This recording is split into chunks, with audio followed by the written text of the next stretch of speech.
it is my pleasure to welcome all of you and the thousands joining us online to Why We Need Both Faith and Reason, presented by Ben Shapiro.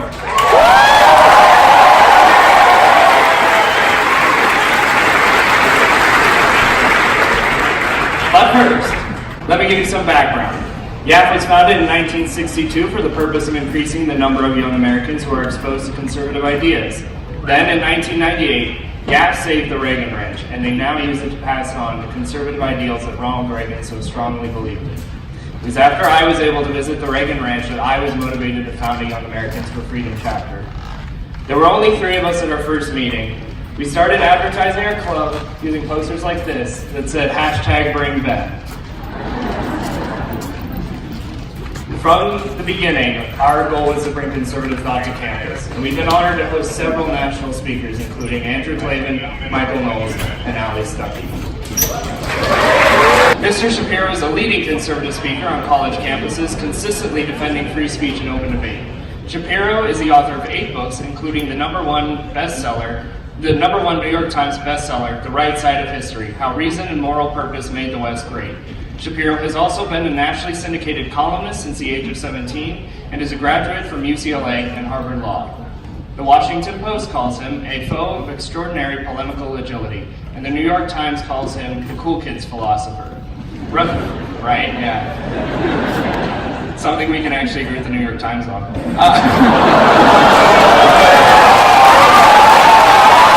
And Shapiro.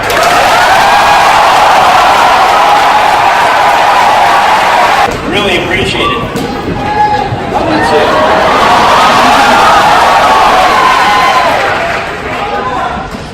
No. First of all, let me start by saying thank you to everyone for coming out tonight and wasting your weeknight with me. Really appreciate it. Thanks to Fred Allen and Young Americans Foundation. Thanks to GCU, YAF, for doing everything they've done to make sure that this could happen. Thank you to security for ensuring that we can have a great event tonight. And thanks to Grand Canyon University's administration for hosting me, eventually.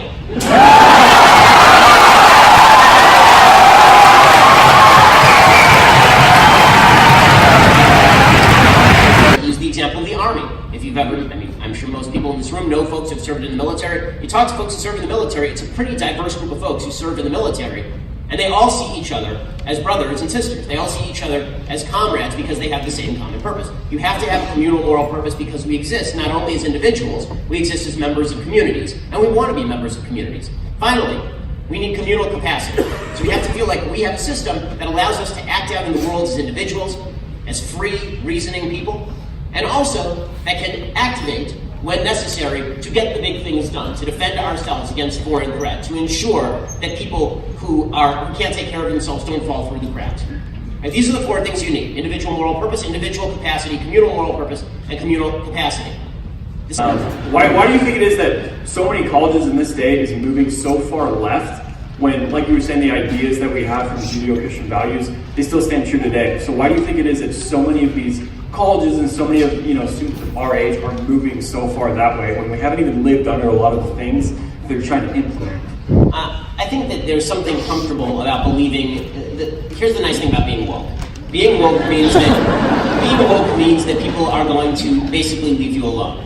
There's a group of what I've termed woke scolds who make life miserable for everybody who dares to disagree with them. The easiest thing is just to say, fine, I have white privilege, and then move on with your life. And the squeakiest wheel gets the grease in this sense. The truth is that colleges have been very much to the left since the 1970s. They started moving really far to the left in the 1960s when the hippies took over the universities, and they've remained so ever since. There is also a self-enforcing echo chamber that exists at these universities, both procedurally and then socially. So procedurally, if you are applying for a dissertation with a leftist professor, the chances that you can write a right-wing dissertation, a conservative dissertation, are very low. And that's a problem because professors effectively create the next generation of professors, so it's hard to get past that. Beyond that, there's also an echo chamber that exists on campus where professors, like many in the media, seem to fall into this trap of thinking that because everybody immediately around them agrees with them, that means what they're saying is fact as opposed to opinion. And that's really incredibly dangerous. That echo chamber is extraordinarily powerful. And it does have an impact on how professors think and how they treat people who are outside that bubble. So it's a comfort level thing for a lot of students. A lot of students want to feel like, one, they're rebelling against their parents, or two, they want to be term tolerant. They're afraid of being called intolerant. They're afraid of being called bigots, because that's the worst thing you can call somebody in America today. And so they tend to cave to the social pressure that's on the student side. On the administrative side, there's that self-reinforcing echo chamber that's incredibly dangerous. We noted that Western civilization was built upon Judaism or Judeo-Christian values, but would you concede that other civilizations, such as the Islamic civilization, especially during its golden age, and Chinese civilization and Indian civilization, which were very economically successful as late as the 17th, 18th century, would you concede that their failure ultimately stems from Western imperialism and the exploitation of these regions, which were successful prior to the West conquering and then exploiting them for their raw materials? No. Historically, I would not concede that. So the Islamic world didn't fail because the West was involved with the Islamic world. The Islamic world failed because it fell into fundamentalism. Between 800 and 1400, as you know, the Islamic world was responsible for the preservation of a lot of the Greek literature that I'm very fond of. It was intellectually thriving. There was economic growth. It was an attempt to balance fundamental principles and reason.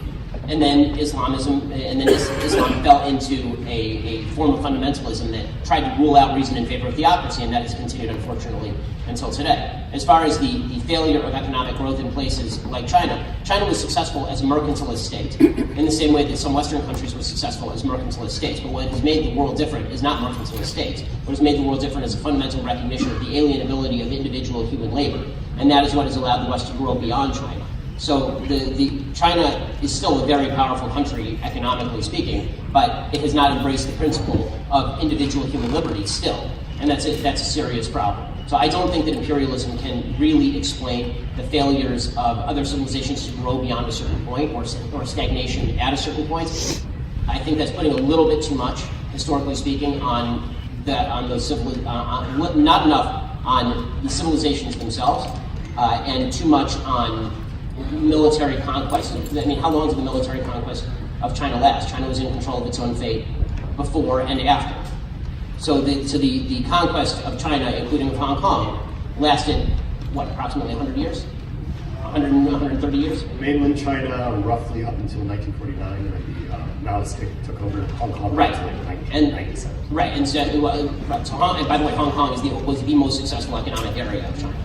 Right, which is, so we're talking about economic stagnation. Hong Kong is actually a terrible example. It's a great example of how adopting Western values in cultures that were not originally Western has led to massive economic growth. It's also true of free markets in Singapore and in South Korea and in every other place that has adopted Western values with regard to free markets and property ownership. So the conquest of those areas may be unjustifiable on an imperialist level, but from an economic growth standpoint, it was very good for Hong Kong that Hong Kong was conquered by the West, just in pure GDP growth. As far as the conquest of China, you're right. From the Opium Wars, which began, the 1850s, until about 1949, so about a 100-year gap right there. That is not what leads China to be a laggard in terms of economic growth. Certainly is not what leads China to be a laggard in terms of human freedom. There was a great lack of human freedom in China, far beyond the West, in leading up to Western imperialism and then following Western imperialism. So the question is, the expansion of Western values, are those good for countries or bad for countries? That's not a justification of imperialism, which can in fact lead to the subjugation of peoples, obviously. But I'm loath to blame every problem in every part of the developing world on Western imperialism, and I don't think the record quite bears that out. Two of my friends were unfortunately victims of sexual assault, and they carried kids to full term. What would you say to them if they were speaking with you? And they did carry the kids, or they did not? They did, but they did have very long thoughts about ending the place. So a couple of things. I mean, the first thing I would say to them is these are some of the greatest heroes in our society.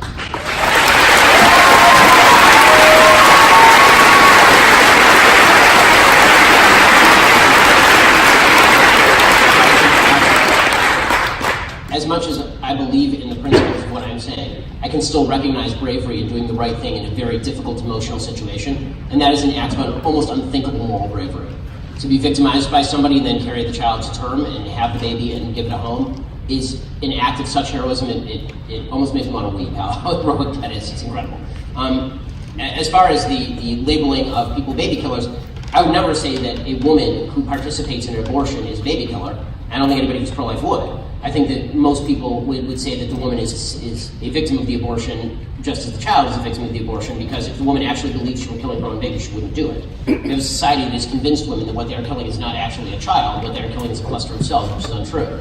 I would suggest, however, that doctors who perform late-term abortions are in fact baby killers. If you're a doctor and you're performing an abortion,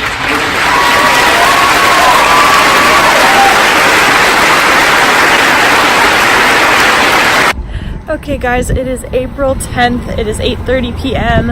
right now. We just got back from the, being run over by a golf cart right now. We just got back from the Ben Shapiro event, and I'll talk about it in a minute. Okay, as I mentioned guys, so we went to the Ben Shapiro event, and we just got back from it. It was pretty good, I liked it. It wasn't as I expected it to be, honestly. He was talking about kind of how with Christianity and with religion in general, it's important to have religion because it's basically the foundation of pure happiness. So I thought that was pretty good when he was talking about that.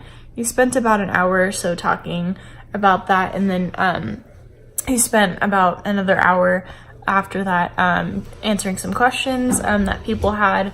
I think a lot of people had some really good questions. Some people disagreed with him on certain topics, but for the most part there was no one really like against what he believed in or just against him in general. There was one guy that didn't like his beliefs and didn't really agree with his beliefs, but for the most part, like, it was pretty good, and most people were just kind of, you know, agreeing with him. There were a couple people in line that we did see that we know that we wanted to hear their questions. I'm not gonna like mention names just because I don't feel like doing that, but yeah, we were kind of disappointed because they actually cut off the line of answering questions right before a couple of the people we wanted to go went up, so that was kind of disappointing. But other than that, like, it was a good event. It was really cool having him on campus, and hopefully like they'll be able to do it again at some point. I think that'd be really cool. So yeah, thanks GCU administration for finally letting Ben Shapiro come on campus. That was definitely awesome having him here. Okay guys, so we just wanted to wrap this video up real quick. If you did like this video, make sure to click the like button down below. Also make sure to hit the subscribe button if you haven't already. Thanks guys for watching. Love you.